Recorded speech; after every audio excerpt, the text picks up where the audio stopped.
চাকরিতে যোগদানের তারিখ 16/11/2015। চাকরিতে যোগদান করেছে 2015 সালে। আর উচ্চতর স্কেলের জন্য আবেদন করেছে 3/4/2025 সালে। অর্থাৎ 2015 থেকে 2025 সাল মোট 10 বছর যোগদান থেকে উচ্চতর গ্রেডের জন্য আবেদন করেছে এবং সে আবেদন ফাইল প্রোগ্রামারে ডানও করেছে। তাহলে কি ডিএসআর এর চাকরি চলে যাবে নাকি ডিডি স্যার জবাব দিতে হবে? চলুন বন্ধুরা আমরা ভিডিওটা লক্ষ্য করি। সম্মানিত ভিউয়ার্স, যে যেখান থেকে ভিডিওটা দেখতেছেন বা শুনতেছেন আপনাদের সবাইকে স্বাগতম। আমরা সবাই উচ্চতর স্কেল কি বিএড স্কেল থেকে হবে নাকি যোগদান থেকে হবে এটা নিয়ে বিভিন্ন আলোচনা সমালোচনায় ব্যস্ত আছি এবং আমরা কনফার্ম হতে পারতেছি না। আমি আপনাদেরকে প্রথম উত্তরটা দিয়ে ফেলতেছি, সেটা হচ্ছে আমাদের উচ্চতর স্কেল হবে কিন্তু যোগদান থেকে হিসাব হবে। উচ্চতর স্কেল যোগদান থেকে হিসাব হবে এবং এটা 3টা প্রমাণ আমি এখন আপনাদের সামনে দেখাবো। আপনারা সবাই ভিডিওটা শেষ পর্যন্ত দেখুন। বন্ধুরা, আমরা প্রথম প্রমাণ যেটা আমি আপনাদেরকে দেখাচ্ছি, আমরা যখন এমএস সার্ভারে ঢুকবো আমাদের বিদ্যালয়ের ইউজার আইডি এবং পাসওয়ার্ড দিয়ে ঢোকার পর আমরা এরকম একটা পেজ পাবো। সেই পেজের ভিতরে দেখুন এখানে বিএড স্কেল একটা অপশন আছে। বিএড স্কেল একটা অপশন আছে। এখানে যারা বিএড স্কেলের জন্য আবেদন করবেন তারা এই অপশনে ঢুকবেন। কিন্তু আপার গ্রেডের জন্য আবার আলাদাভাবে একটা অপশন আছে। তার মানে বিএড স্কেলটা যদি আপার গ্রেড হতো, তাহলে আপার গ্রেডের ভিতরে কিন্তু বিএড স্কেলটা থাকতো। যেহেতু বিএড স্কেলটাকে আলাদাভাবে রাখা হয়েছে, আপার গ্রেডকে আলাদাভাবে রাখা হয়েছে, তাহলে দুইটা দুই জিনিস।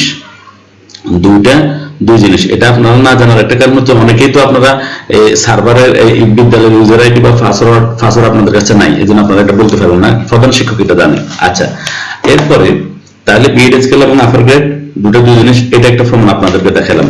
এরপরে আপনারা আরেকটা প্রমাণে আসুন।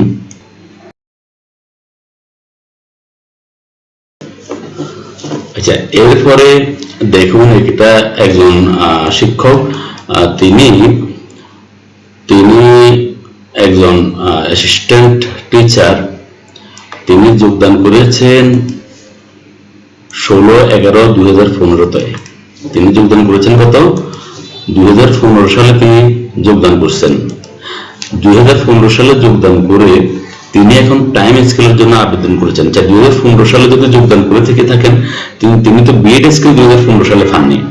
বিএড স্কেল তিনি পেয়েছেন আমি জানি 2018 সালে তিনি বিএড স্কেল পেয়েছেন। এটা এই মুহূর্তে আমি একটা প্রমাণ এখানে আপনাদেরকে দেখাতে পারতেছি না, কিন্তু এই লোকটা যোগদান করেছে 2015 সালে। মোট কথা হচ্ছে এটা যোগদান 2015 সালে করলে তাহলে নিয়ম মোতাবেক সে বিএড স্কেল 2018 সালে পেয়ে থাকলে তাহলে সে 28 সালে সে টাইম স্কেল পাওয়ার কথা। কিন্তু এই ব্যক্তিটা এখন যেমন উনি গ্রেড 10-এ আছেন, বর্তমান গ্রেড ওনার কত? বর্তমান গ্রেড ওনার 10, বর্তমান ফে কোড ওনার 10। আচ্ছা, কিন্তু উনি প্রত্যাশিত ফে কোডের জন্য আবেদন করেছেন, উনি ফে কোড 9-এর জন্য আবেদন করেছেন। উনি বর্তমান ওনার বেতন এবং 23,100 জন উনি আবেদন করেছেন। আচ্ছা, বর্তমান ওনার 22,550 ওনার বেতনের ধাপ। আমি আপনাদেরকে বিষয়টা বুঝতে পেরেছি।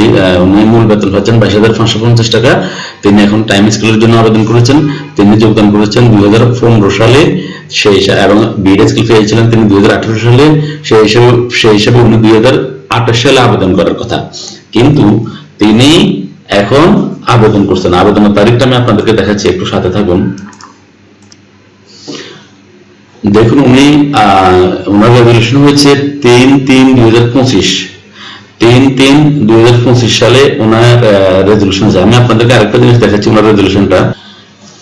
আচ্ছা, দেখুন উনি এখানে আপনার ওনার যে প্রধান শিক্ষক যে ওনাকে আবেদন করার জন্য সুযোগ দিয়েছে, আমি আপনাদেরকে সেটাও দেখাচ্ছি যে জনাব নূর করিম সহকারী শিক্ষক গণিত এর প্রথম উচ্চতর স্কেল বা গ্রেড প্রাপ্তির আবেদন। তো তিনি লিখেন নূর করিম বিগত 1/3/2015 খ্রিস্টাব্দ তারিখে এমপিভুক্ত হয়ে 28/2/2025 তারিখে ধারাবাহিকভাবে চাকরি করার 10 বছর পূর্ণ হয়েছে।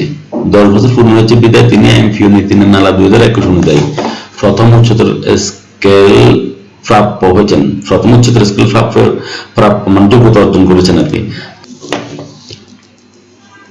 তারপরে তিনি তাহলে 1/3/2015 থেকে 28/2/2025 পর্যন্ত অভিজ্ঞতার 10 বছর পূর্ণ করেছেন। ঠিক আছে, তাহলে এইভাবে ওনার 10 বছর পূর্ণ হয়েছে এবং উনি 16,000 গ্রেড ফেকোড 10 ছিলেন এবং উনি গ্রেড 9 জন্য আবেদন করতেছেন। তাহলে এটা একটা প্রমাণ, আপনারা আশা করি বুঝতে পারতেছেন। আচ্ছা, এরপরে এই শিক্ষকের যোগদান থেকে 10 বছর পূর্ণ হয়েছে। 10 বছর পূর্ণ হয়েছে ওনার 28/2/2025 মানে ফেব্রুয়ারি মাস শেষ শুরু হয়েছে। এরপর তাহলে উনি 28/2/2025 উনি উচ্চতর স্কেলের 10 বছর শেষ করেছেন। তাহলে তিনি কিন্তু এপ্রিল মাসে কিন্তু আবেদন করেছেন। দেখেন এখানে 3/4/2025 সালে 3/4/2025 মানে এপ্রিল মাসে আবেদন করেছেন। উনার ফেব্রুয়ারি মাসে 10 বছর শেষ হয়েছে, উনি এপ্রিল মাসে আবেদন করেছেন। আচ্ছা, আবেদন করার পর ওনার ফাইলটা কি হয়েছে? ডান হয়েছে। ওনার ফাইলটা কি হয়েছে? ডান। দেখেন এটা হচ্ছে নূর করিম স্যার, হ্যাঁ উনি হচ্ছে, এবং উনি আপার গ্রেডের জন্য আবেদন করেছিলেন। আচ্ছা, এটা তাহলে ওনারা ফাইলটাতে ডান করেছে, এটা হচ্ছে তার প্রমাণ। আশা করি এটা আপনারা প্রমাণ পেয়েছেন। এরপর ওনার যে ইএফটিতে যে ওনার বেতন এসেছে আমি আপনাদেরকে সেটা দেখাবো, আপনারা আমার সাথে যুক্ত থাকুন।